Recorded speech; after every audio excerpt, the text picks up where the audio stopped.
What I want to point out here in this particular video is that when we think of Microsoft OneNote, it is an electronic notebook. And when we think about the paper-based notebooks in our lives, it gives us the opportunity to store notes in those particular items. In this case, what we see is that this resembles our paper-based type of notebook. In real life, normally we have these dividers for our notebooks, and we generally refer to them as tabs. Inside of Microsoft OneNote, these are called sections. On this particular screen, sections are noted by looking in this area. You can add additional sections by clicking on this particular star, and you can see that when I click it, it allows me to add a new section. So, in this instance, I could say tab, I type it in, and I hit the enter key. Going back to this tab, I can now focus on what my screen looks like again. So, keep in mind that in a paper-based notebook, these are called tabs.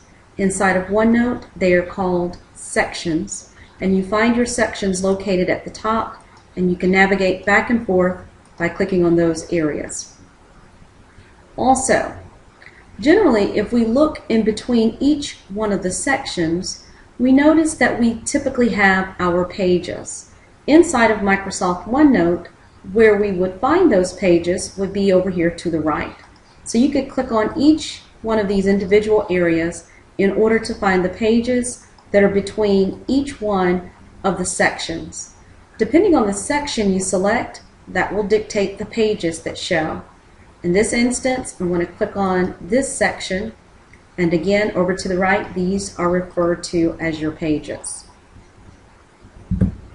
Looking at this one notebook, if we were to look over inside this area, which is called your navigation pane, this is where we could see the notebooks that we have available.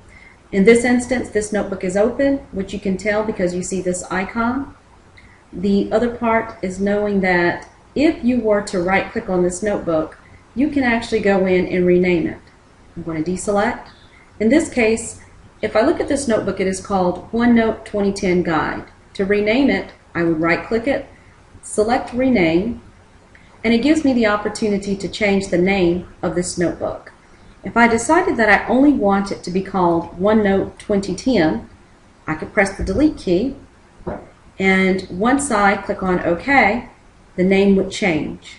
To name it back, I would right click that notebook, I would select rename, and in this instance I would put guide back in, and just by clicking OK, this notebook's name has changed.